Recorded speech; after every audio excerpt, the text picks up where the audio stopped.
قطر بھی پاکستان کے خلاف ہو گیا ہے. سعودی عربیہ، پھر UAE اور اب قطر کی جو اعلیٰ حکام ہے انہوں نے پاکستان کے خلاف جانے کا اعلان کیا ہے. مودی نے اپنا خاص قسم کا لیٹر بھی قطر کے امیر کو اپنے ایکسٹرنل افیئر اور فارن منسٹر کے ہاتھ قطر کے امیر کو بھیج دیا ہے. اس لیٹر کے اندر بڑی خاص باتیں نکل کر سامنے آئی ہے. کس طرح پاکستان سے کشمیر اب سعودی عربیہ، UAE اور قطر کے حوالے کیا جائے گا. کس طرح کمپنیاں آ کر وہاں پر انویسٹ کریں گی اور بھارت کا جو کلیم ہے کشمیر کے اوپر کس طرح عرب ممالک ان کو پختہ کر رہی ہیں اور پاکستان آرمی کا اس تمام تر کھیل کے اندر کیا رول ہے. تمام تر چیزیں آج کی اس ویڈیو میں ہم آپ کو بتائیں گے. چھوٹی سی گزارش ہے کہ آپ ہمارا YouTube چینل حسنات TV کو سبسکرائب کر لیں، گھنٹی کا نشان کو دبا لیں تاکہ لیٹسٹ نیوز آپ تک بر وقت پہنچتی رہے. ناظرین، سب سے پہلے آپ کو یہ بتاتے ہیں کہ قطر کے اندر بھارت کے فارن منسٹر جے شنکر نے دورہ کیا ہے. اس دورہ کے اندر سب سے پہلے انہوں نے بات چیت کی ہے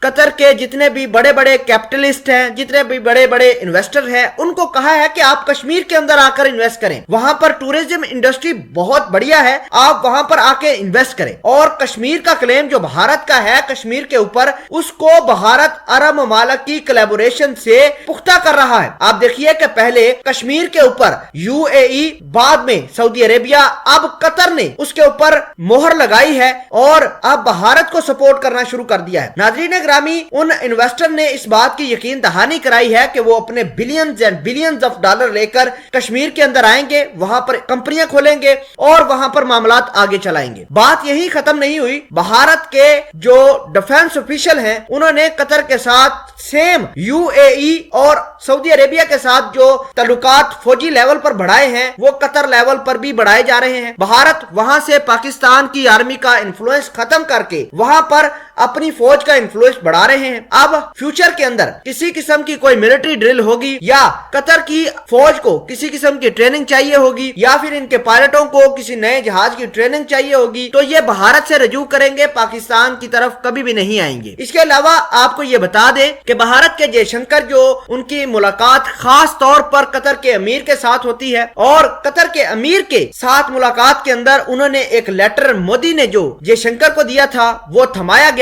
اور آپ کو بتا دیں کہ اس لیٹر کے اندر یہ لکھا تھا کہ پاکستان کا انفلوئنس یہاں سے ختم کر دیا جائے، پاکستان کے ورکر جتنے بھی یہاں پر کام کرتے ہیں ان کو یہاں سے نکال دیا جائے. تو پاکستان کو ہم یہ بتانا چاہتے ہیں، پاکستان کی عوام کو یہ بتانا چاہتے ہیں کہ UAE، سعودی عربیہ اور اس کے بعد قطر نے بھی پاکستان کے جتنے بھی ورکر وہاں پر کام کرتے ہیں ان کو نکالنا شروع کرنا ہے. اور معاملات یہی کھڑے نہیں ہوں گے بلکہ ڈیفنس لیول پر معاملات خراب ہوں گے. بھارت اب اپنی فوج کی ساری انسٹالیشن قطر کو دے گا. قطر اب ویپنز بھی بھارتیوں سے خریدیں گے اور ان کی مختلف ٹیکنالوجی استعمال کریں گے. بات آپ کو یہ بتا دیں کہ پاکستان نے صرف اسرائیل کو تسلیم نہیں کیا کہ پورے کے پورے عرب ممالک کھل کر پاکستان کے سامنے آئے ہیں، کھل کے پاکستان کے مخالف ہوئے ہیں. آپ خود ہی اندازہ لگائیے کہ قطر، سعودی عربیہ اور UAE فلسطین کے معاملے پر کتنے منافق تھے. 1969 سے لے کر اب تک یہ لوگ، یہ عرب ممالک فلسطینیوں سے بھی زیادتیاں کی، انہوں نے فلسطین کے ساتھ منافقت کی اور اب پاکستان کو اکیلا چھوڑ دیا ہے. بہرحال پاکستان سروائیو کر رہا ہے. پاکستان نے